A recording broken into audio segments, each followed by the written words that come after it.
a look at some news stories. So this is something I've heard a few times. Doctors have tested and found out that taking a multivitamin is actually very good for you, especially for older people. All my life I've heard people say it's not really worth it, and apparently they're changing their mind about that. So that's interesting. And the world is now making 40% clean energy, clean electricity apparently, so that's good, although I know our carbon emissions are just still going up year after year, but this I think is what's going to be the limit on that, is that solar and wind will become cheaper to where they're just more economically desirable.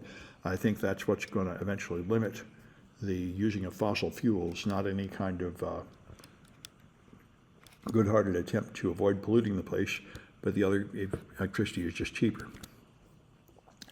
So Trump is really becoming more and more insane and fascist. Now he's really trying to rig the political system.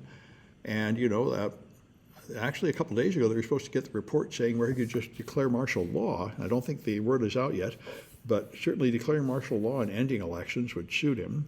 But aside from that, they can just outlaw criticizing him, and that's what this one does. This Trump advisor has suggested that criticizing Trump and criticizing Israel are both aiding and abetting terrorism. You should be jailed for that. So he'd like to make a society where journalists are not free, lawyers are not free, and people do not have free speech.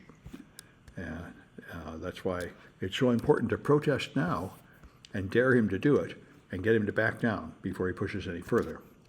And now he's targeting Act Blue, which is the #1 fundraiser for the Democrats. The Republicans have been claiming for a long time that Act Blue is getting money from foreign sources. I think they mainly say George Soros is funding it, and that's illegal. So they're going to have an investigation trying to catch them doing that, and we will see what comes of it. But I think the goal, just like most Republican, almost everything I think, is to put onerous restrictions on it to just make it hard to donate. Just like they put onerous restrictions on it so it's hard to get welfare, hard to get Medicare, hard to get Social Security, and hard to vote. This is the Republican trick. They want people to stop people from doing something, but they can't just outlaw it. So they just make it really hard. They make it really hard to get an abortion. They had a bunch of extra medical requirements for the clinic that weren't necessary, and a waiting period for the women trying to get abortions and stuff. So it's the same kind of thing. I expect that's what's going to come out of this, is a long investigation with years of scandal, followed by some attempt to impose rules, like everybody would have to somehow prove their citizenship before they can donate. Something like that. Anyway, it's starting. This is interesting. AIs have this problem of hallucination, and apparently Google's AI overview, if you tell it it wants you to explain a saying and you make up a saying that doesn't exist, it will make up an explanation. I've seen AIs do this before, and various ones like Copilot claim they're doing something to limit hallucinations, but this one hasn't fixed this problem, where if you ask it something it doesn't know, it will just make up a really plausible reply that sounds like it does know, with a really convincing explanation of it. That's actually a fundamental limitation of the way AIs are designed. Although the only way I know to fix it would be to automatically generate a few variations of the question and see if the answer varies.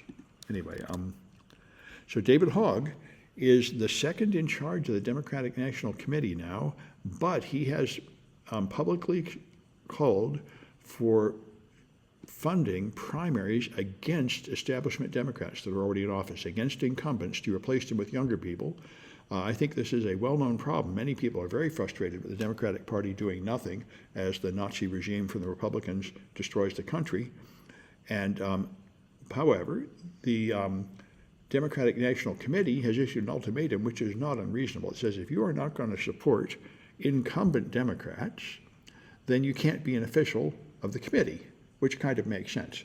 They said you have to at least be neutral. You can't be supporting one side or the other in a primary. So, I can understand his motivation to try to kick the bums out of the Democratic Party and put in younger, more energetic people, but that probably is inconsistent with being part of the Democratic Party establishment. Anyway, so I didn't know this. Guardian found some people. I know a lot of people. I know some people that did flee America when Trump won the first time, and I know more that fled the second time. An ever-increasing number of people have fled to other countries, but apparently other people are moving from state to state. This seems to me like a much more questionable move. Certainly, you could escape things in red states by moving to blue states, and that's what they're doing because this guy, I think, was a history teacher, and of course they won't let him teach accurate history anymore. In his red state, he must teach propaganda and lies, so he has to move somewhere else. And other person is a nurse, and they can't let her take care of her patients because of the medical restrictions and such. So I understand this. I just wonder how much good you're actually going to do yourself moving to another state, because the Trump regime is trying to federalize all these extreme things, like outlaw vaccines, outlaw any teaching of history that says anything about the truth about slavery. And in fact, there's a thing going to the Supreme Court now that would outlaw any book or any topic being discussed in a classroom that any Christian might complain about. So you cannot have books that talk about women working outside the home, or gay people, or a whole bunch of other topics. And if any of those topics are anywhere in a classroom, you have to notify all the parents in advance so they can remove their children from those classes so they don't get contaminated by these dangerous ideas. And so that, the idea, of course, being that we'll be taken back to like 1850, when basically school was just Sunday school, and they just used very, very limited, very sanitized stuff. So anyway, that's what they'd like, and they may well push it through. So the National Labor Relations Board whistleblower had stuff I talked about several times, the very exciting revelations of what DOJ did when they came in, how they demanded high privilege accounts, created new accounts, connected outside the network security through Starlink to exfiltrate a ton of data, which immediately was stolen by the Russians, and the Russians immediately used it to log in or attempt to log in with the valid names and passwords of accounts that had just been created. So it's extremely clear that they're taking data they have no right to have, they're degrading and leaving the security controls off. And now they found more information about how he developed this code. The person who developed this had various public repositories on GitHub of the tool he used, which attempts to use DNS tunneling and rotate IP addresses, all the same tricks malware uses to exfiltrate data from a secure network by confusing the network security systems so that data will not be stopped or detected on the way out.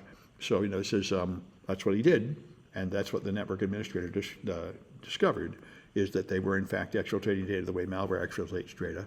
And this is a very far cry from what should happen. If a official government agency needs access to official government data, then you get permission, you have lawyers look at it and make sure it's okay for you to have the data, and then you come in and get it in some orderly, controlled way without compromising the security of the network. But DOJ didn't do any of that. They just come in like criminals, hack in, steal everything, and leave, and cover their tracks, and then lie. When the response to the whistleblower, the agency said, "Oh no, never hear at all. What's DOJ? Never heard of them." They didn't take anything, which is just ridiculous. Anyway, so there's more evidence coming out to back up this guy in case anybody actually wants to believe their claim that DOJ didn't show up or do anything and he's making it up. I was surprised by this. Goldman Sachs, some MAGA-type people in the stockholders have said we have to end all our DEI, and 98% of the shareholders rejected that, saying we're going to keep our DEI. So that's interesting. Now, I don't know how long any American company can continue to have DEI initiatives in a Trump administration, but apparently Goldman Sachs is going to try. And I do appreciate resistance of any kind anywhere. Trump will certainly establish the Third Reich if we let him. But he's very, very cowardly. Every time he hits resistance, he backs down. And he's going to be crippled very soon. I've seen reports that within 2 weeks, Walmart and the other big stores are going to have empty shelves because the container ships from China are now not coming. They say 60% of trade from China has vanished. And that's what supplies all our big box retailers. So I think in 2 weeks, people will start to see shortages at the store the way we did during COVID. And then the prices will go up, inflation will go up. The economic disaster will become inescapable. And everyone will know it's 100% created by Trump. And I think after that, he's going to start losing support. Anyway, so Hegseth is just very much like the DOJ guys. He's just breaking security rules everywhere. So it turns out he wanted to use Signal on his office machine in his office at the Pentagon, which, by the way, is even more dangerous than putting it on your phone because those machines are easy to infect. And they have network security that blocks Signal, so he also connected an unauthorized internet point using something Starlink or something else, so he could have unfettered access to the internet, so he could send confidential information out by Signal from his desktop computer. So he really is breaking all the rules, protecting secure information, and Trump so far is refusing to fire him, but I think the pressure to fire him will become inescapable before long. Anyway, that's enough of this. Let me stop the news.